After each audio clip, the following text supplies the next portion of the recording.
Yeah, I just tried to come out and give my best effort for my team. Um, it was tough for me to be out with those two fouls, but at the end of the day, I think I've had a lot of practice with coaching the team from the bench in these past 2 years. So I just wanted to stay involved in the game and just stay committed to my teammates and my coaches, and so that's what I tried to go out there and do, and it worked out. And it didn't go perfectly, but when you get a win and you haven't had a win in a long time, do you worry too much about all the details, or you just say we got to win and move on from here? Well, we got to win, so that's that we can take a deep breath, but also at the same time, you don't want to get complacent, um, but you do want to enjoy the win because we haven't had a win, and so you got to have that fine balance, and how you approach it. Um, we have kind of a quick turnaround here, coming up against Penn State. So, we just want to take what we need to learn from this game and just try to be better. The goal is just to keep progressing and to keep being consistent, not perfect but consistent.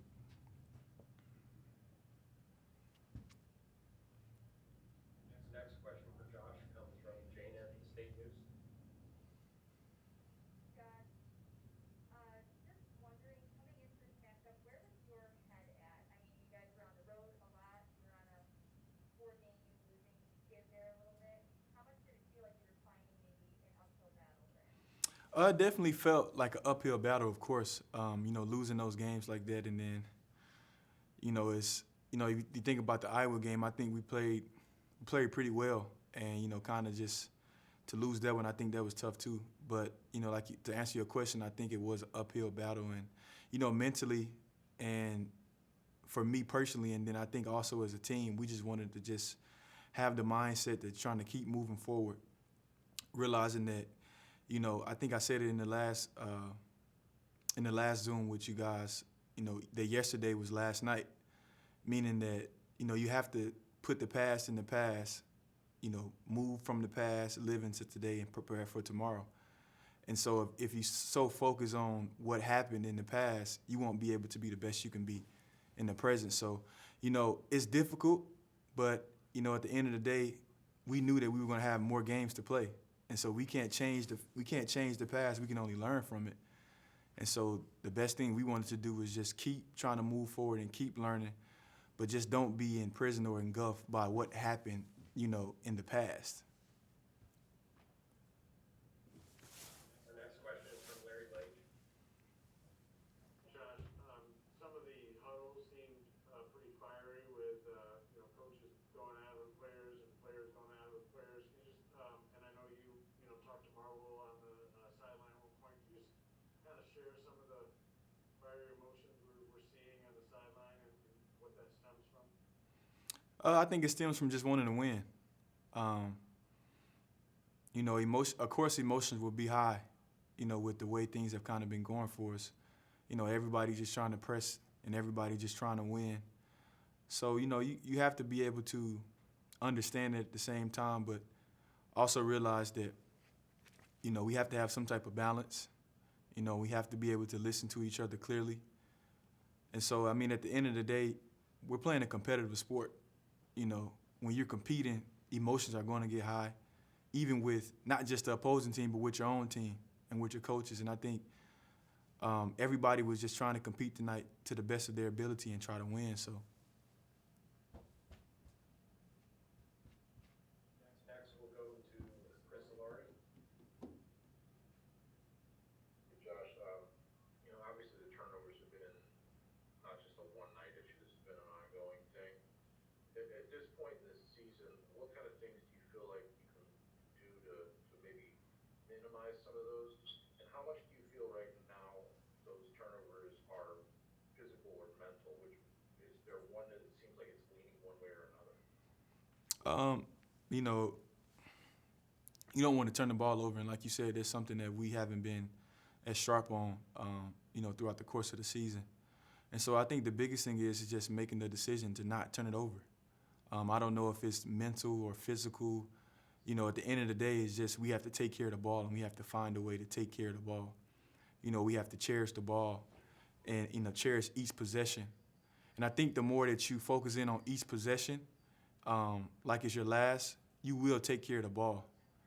And so we just have to learn and just keep trying to move forward and really, make the decision to not try to do it again, to try not to do it again. But also leave room in for mistakes, because mistakes are going to happen. That's just inevitable. Next question comes from Sarah Tidwell. Hey Josh, what's it like to be the veteran on the team and play alongside some of these powerful underclassmen like Abraham?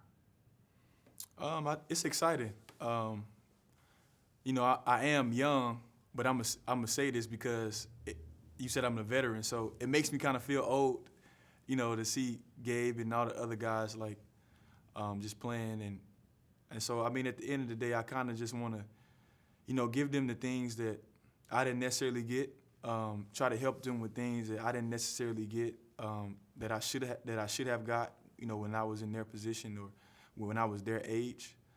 But all those guys are super talented. In the sky's the limit for them. Next question comes from Brendan Quinn.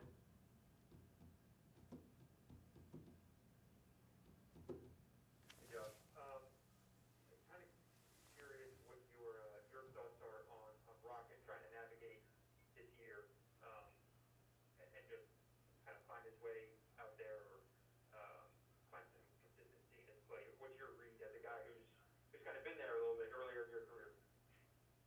I think it's just the process. It's just the process. Rock.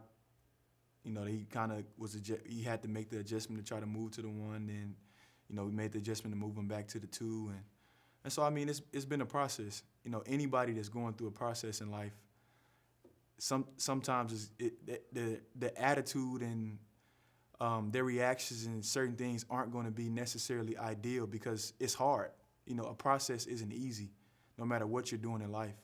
And I think one of the hardest things to do in life is to be consistent when you're going through a process. So, Rocket, at the end of the day, Rocket has helped us a lot. I told him tonight, I've seen a lot of maturity in him, in the way that he talks and the way that he, operates in the huddles. Is he perfect? No. But what human is. And so I think, he's in a process, and as long as he continues to keep his head high and keep trusting coach and what they're trying to tell him, he's going to be fine. Thanks, Josh. Mm-hmm. And our final question tonight for Josh comes from Kyle Austin. Hey Josh, just want to ask about your game a little bit. Obviously, you found your shot a little bit more tonight. Did you feel better? I mean, I know over the weekend you kind of came straight from COVID to 3 road games in 6 days. Did you feel a little bit better at home after a couple days off? And did you actually like a little bit more? Yeah, it was definitely felt good to be at home. You kind of know the rims more a little bit, and like you said, excuse me, like you said, it was tough coming off of COVID, and then trying to get right back into the swing of things. But I think, my coaches and my teammates, they really helped me with that. Just helping me realize that it may not come back right away, and I just have to, keep trusting the process and keep putting in the work. And I kind of got some success tonight, but most of all, I'm just glad we got a win. All right, Josh, that's all the questions we have for you. All right. Thanks for your time. All right, guys, thank you.